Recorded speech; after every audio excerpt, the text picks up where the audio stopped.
on to Hull FC then, which is going to be a black and white shirt with hoops. Oh, yeah, it's a black and white shirt with hoops. I mean, it's very similar to last year's. A lot more black on it this last year. I don't think they like to upset the FC fans, and I think anything other than a black and white hoop shirt, and it sort of upsets the fan base. What I do like about Hull FC is every year, every logo's integrated. They've absolutely nailed it with the sponsors. They've even gone for a black and white Super League badge on the arm. Yeah. I wonder if they've got permission for that. Well, because I've not seen any other side do that.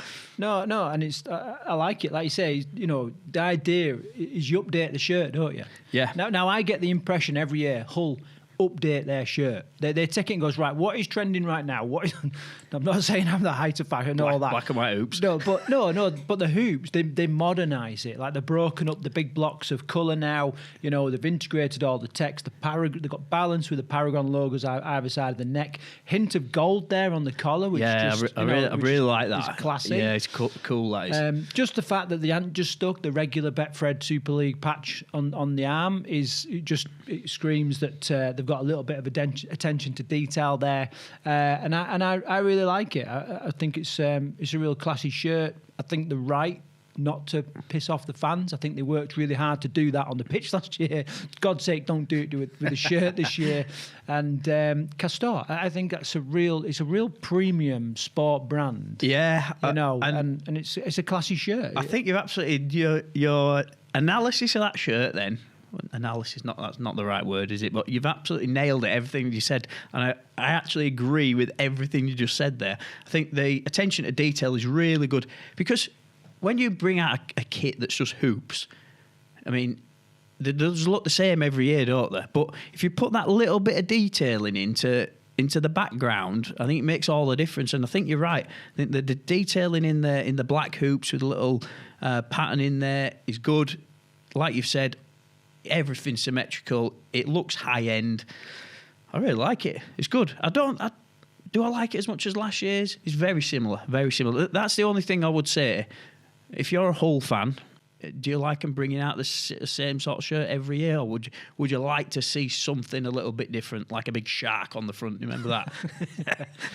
The Hull shark shirt. That was probably the most out there Super League shirt we've ever had. No, what about the Sheffield Eagles one where they had a massive eagle on it? I know it's iconic. No, I love that shirt. It's iconic. That got voted one of the worst Super League shirts of all time, actually. I can imagine. No, but that tells. This is the thing. Like, you see yourself as a bit of a fashion initiado. Love that shirt. Yeah, I do love that shirt. Now, I never usually bring your family life into this podcast, but I'm going to do today. Right, okay. I'm going to do today because your wife tells this amazing story of the first date that you ever went on, and you turned up in dungarees. That's not true, because we met on holiday in Tenerife. No, when you got back, you got back, and then you were like, right, okay, we're meeting up. You come down from Bradford. She was there, from Dudley or wherever she was from, and you met, and you turned up, and she was like, oh my God, he's in dungarees. So, I'll tell you another story, actually. Just with some of my fashion disasters.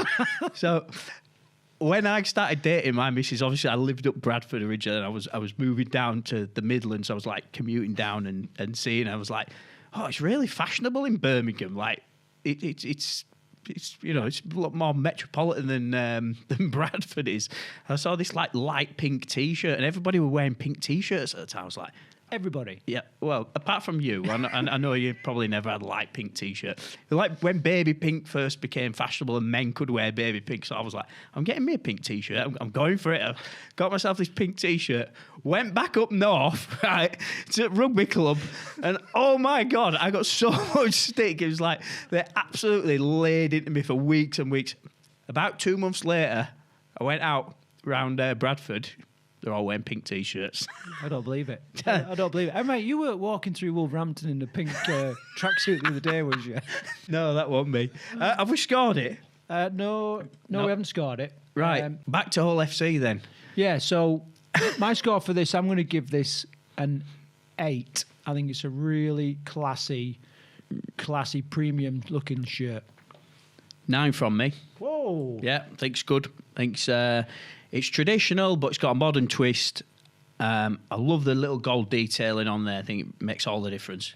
Good job. Are you just like getting my score and just like putting it up by one, and that's it. That's you just like making it easy. No, I genuinely like it.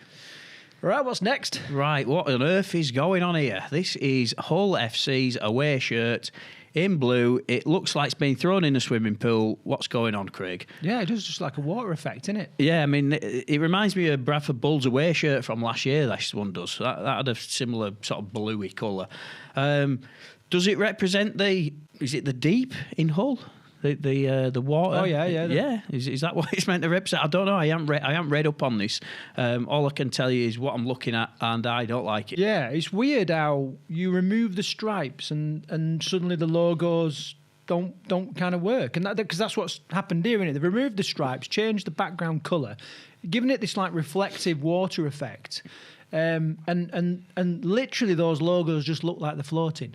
They literally look like they're floating. Well, they don't. Maybe that's the idea. Yeah, the spacing. I don't think the spacing works particularly well, and it's a shame. It is a real shame. And I think you got this like, if you had a couple of like shaded gradient areas, top and bottom, I think you'd turn this into a really nice shirt as it stands, or even the shoulder, like the patches on the shoulders, even if they were like the same colour as the rims on the sleeve. Maybe it'd be different, but yeah, it's a shocker, isn't it? That it is. Do you know what that reminds me of? Like a Rugby Union 7 shirt or something, like knocking about in Dubai in that. But I don't like it. I don't think it's a shocker, but I don't think it's a particularly strong shirt. Yeah, I hope it looks good on. Yeah, I'm all for teams going for bold kits and just going for it with the design, but I don't know, something just doesn't work, and it's that pattern in the background just don't work for me. What are you scoring it then? It's a 3 from me, that is. Jesus Christ. What? You are not going to Hull this year. I just give the home shirt a 9. Yeah. So I'll wear the home shirt if I go. Right, okay. I won't wear a home shirt. I'm not wearing another team shirt. Definitely not. I never thought, viewers, I can only apologise. Right, I never thought we'd see a 3 on this shirt on this show, but we've managed to land a shirt, and I can only apologise for my dungaree and pink shirt wearing friend. Right, so I'm gonna give it a 6. 6 for me. A 6, right? Okay. We've been treated this year. They brought a third shirt out. Look at that. Da, da, da, da, da. Come on, Craig, what are you saying? It's gone quiet. Why are you gone quiet? What's with the silence? I was just looking at like the geometric patterns, and I was because sometimes did you do your research on this before we started the show?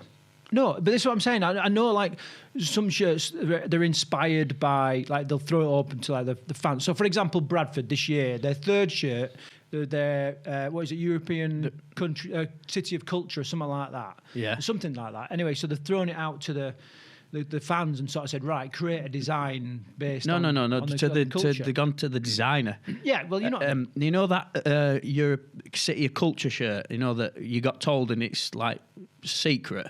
Oh shit. Is it? Yeah. Cut. They haven't announced that yet, mate. Right. So Bradford, City of Culture 2025. They're gonna have a new shirt, a third shirt coming out this year. No, we won't. We'll leave it in. I was just looking at it, and I was like, I'm just looking at the designs and like the geometric patterns on there, and I know some shirts are inspired by stuff that's going on locally, and I was trying to work out what this is. That's inspired these patterns. It's almost like you've done your research and you're pretending that you haven't done your research. No. Right, I'll tell you what that is. That is the geometric patterns inspired by the MKM Stadium in Hull. So that is what it's for. I think it's celebrating 20 years or something like that, which is what's inspired the pattern in the background. So there you go. Yeah, well, I mean, so I like the idea that it's the roof of the MKM Stadium. Right. Okay. Yeah, I can kind of see that now. I like it. I'm not sure about the washed out gold colour. I think the patterns are much better than the reflective like water shirt that we've just seen there. The water shirt's a shocker. Yeah, but I don't like this washed out gold, which is weird because it's the same gold. It's pretty much business. Business, but who did you get to design that? Well, yeah. Some dungaree wearing. Right, so I don't think it's a shocker. I like the story behind it. effort gone into the logos and all that kind of stuff, you know. But yeah, I've no real comments on it. Well, I have. I love it. I think it's great. I think the pattern in the background, it links with the heritage of the city. I think the colour scheme is great. The black and the gold looks really well together. Maybe it's a little bit darker than that when you see it in real life. I don't know. Maybe it might just be the image we've got. I think the pattern in the background, I think it works. Yeah, I think it's... I mean, you won't see it on the pitch. It'll just look like a black shirt on the pitch, won't it, with a bit of gold on it. But close up, a nice bit of detailing. I like everything about it. Everything's... Logos are in the right place. They've... No flashy, bright logos. Yeah, it's just, it's all integrated. I love it. 8 out of 10 for me. 8? Yep. 7, I'm afraid. Just a middle of the road. 7. Safe 7. It's not a shocker, but it's not a belter either. Okay, guys, thanks for watching. Remember to stick your comments down below. Let us know your thoughts on these shirts. And if you want to check out how all the Super League shirts ranked this year, check out this video next, where we go deep into every shirt and rank them for the season.